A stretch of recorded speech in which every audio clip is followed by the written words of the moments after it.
Assalamualaikum warahmatullahi wabarakatuh. Hai semuanya, kembali lagi di Kita Film. Video kali ini adalah alur cerita dari film horor Indonesia tahun 2020 yang dibintangi oleh Nikita Willy yang berjudul Rasuk 2. Sebuah film horor yang disutradarai oleh Rizal Mantovani dan ditulis oleh Risa Saraswati. Tapi sebelum kita menuju ke alur ceritanya, pastikan dulu teman-teman sudah subscribe channel ini ya. Di sebuah rumah sakit, 3 orang mahasiswi kedokteran sedang melakukan praktek otopsi mayat. Mereka adalah Isabella, Alma, dan Nesya. Mereka sedang mengotopsi mayat seorang perempuan bersama Dr. Yusuf. Saat akan pulang, handphone Bella ternyata ketinggalan. Dia lalu menyuruh kedua temannya untuk pulang duluan. Bella tiba-tiba melihat ada sosok perempuan yang sedang merintih kesakitan. Dan bersamaan dengan itu, ada seorang pasien datang dengan luka yang parah. Ternyata itu adalah perempuan yang tadi dilihat oleh Bella. Mereka bertiga tinggal di sebuah rusun dan mempunyai tetangga yang bernama Raja. Alma dan Nesya sedang makan di kantin Bu Uci. Di rusun itu sedang tersebar kabar kalau sering ada penampakan hantu perempuan berambut panjang. Bella akan berangkat ke rumah sakit. Dia lalu bertemu dengan Raja dan juga Mang Ijan, suami Bu Uci.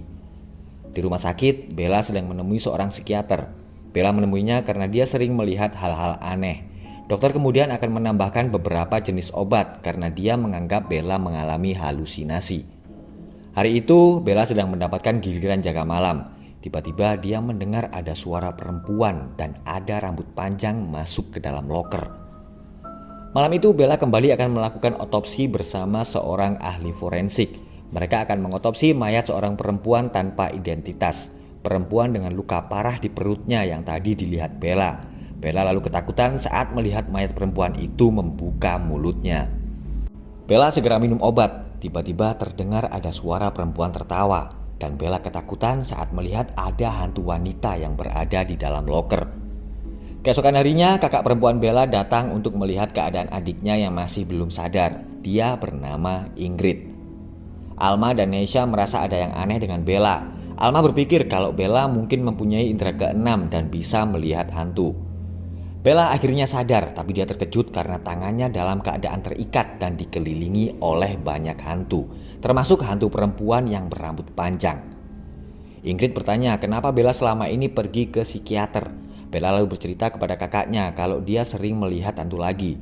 Sementara itu, di luar Raja yang akan menjenguk Bella mendengar percakapan mereka. Dia lalu bertemu dengan Bella dan memastikan keadaan Bella baik-baik saja.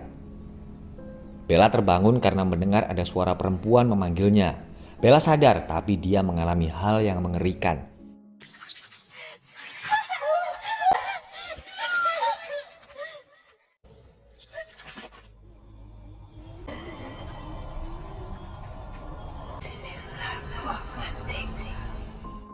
Raja mendengar suara teriakan dan segera ke kamar Bella.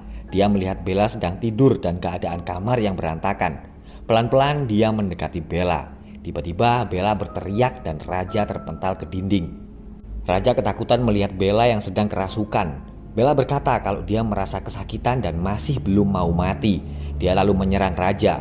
Mang Ijan kemudian datang bersama Alma dan Nesya. Mereka lalu berusaha menyadarkan Bella. Hantu yang masuk ke dalam tubuh Bella berkata kalau dia ingin memberitahukan sesuatu tentang kejadian yang dialaminya. Mang Ijan ternyata memiliki kemampuan mengusir makhluk halus. Dia lalu mengeluarkan hantu perempuan itu dari tubuh Bella.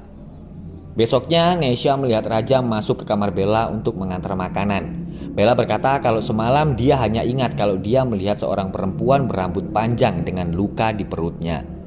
Pihak rumah sakit kembali menerima jenazah perempuan tanpa identitas. Bella kebingungan karena dia melihat itu adalah jenazah perempuan yang kemarin sudah mereka otopsi. Padahal bukan. Dia lalu keluar ruangan dan pergi ke kamar mandi. Tapi Bella kembali mendapatkan gangguan. Bella kesakitan dan tiba-tiba ada luka yang muncul di perutnya. Dia segera keluar untuk mencari pertolongan. Tapi luka itu tiba-tiba hilang.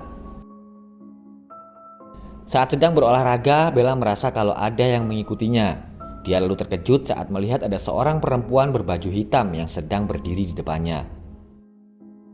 Bella berkata kepada Raja kalau belakangan ini dia merasa terus diikuti oleh seorang perempuan seumurannya. Bella akhirnya mulai sadar dan berpikir kalau hantu perempuan itu sebenarnya mungkin ingin menceritakan sesuatu kepadanya. Bella mulai menulis semua urutan kejadian yang selama ini dialaminya untuk mencari petunjuk. Bella bercerita kepada Dr. Yusuf kalau arwah mayat perempuan yang mereka otopsi selalu mendatanginya, tapi Dr. Yusuf tidak mau mendengar apa yang Bella katakan. Lampu ruangan otopsi tiba-tiba mati. Bella mulai mendengar suara-suara yang memanggil namanya.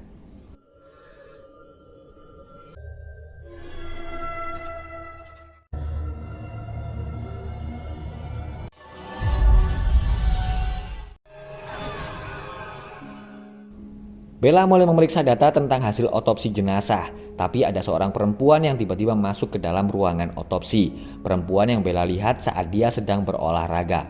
Perempuan itu bernama Daya. Dia adalah sahabat Dara, mayat perempuan tanpa nama yang arwahnya selalu mendatangi Bella. Raja terlihat sedang kebingungan. Alma dan Nesha lalu datang. Mereka berkata kalau Bella masih di rumah sakit karena dia masih bertemu dengan seorang perempuan. Raja semakin panik saat Alma berkata tentang ciri-ciri perempuan yang menemui Bella. Dan dia tahu kalau perempuan itu adalah Daya. Raja ternyata adalah mantan pacar Daya. Dia sangat temperamental dan suka menyiksanya. Daya kemudian menceritakan soal hubungannya kepada Dara. Saat mereka bertiga sedang berada di sebuah villa, Dara mengajak Daya untuk kabur dari situ. Raja sangat marah dan mengejar mereka. Dara yang berusaha melerai malah terkena pukulan dan jatuh ke jurang. Dia tewas karena tertancap batang bambu. Raja mengancam Daya agar tidak memberitahu siapapun tentang kejadian itu atau dia akan menyebarkan video mereka berdua. Daya menemui Bella dan meminta bantuan agar arwah Dara bisa tenang.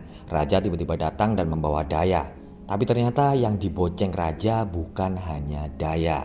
Raja terjatuh tapi untungnya dia dan Daya masih selamat. Mereka berdua lalu masuk ke dalam hutan.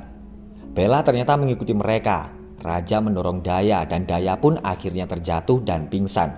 Bella masuk ke dalam hutan untuk mencari mereka, tapi Raja memukulnya hingga pingsan.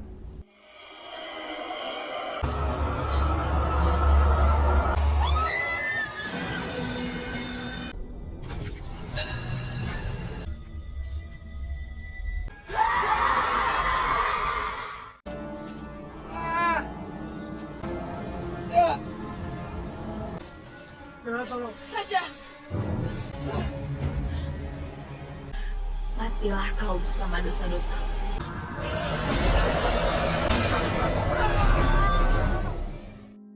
Dara sekarang sudah beristirahat dengan tenang. Sementara itu Bella sudah mulai bisa menerima kelebihan yang ada pada dirinya.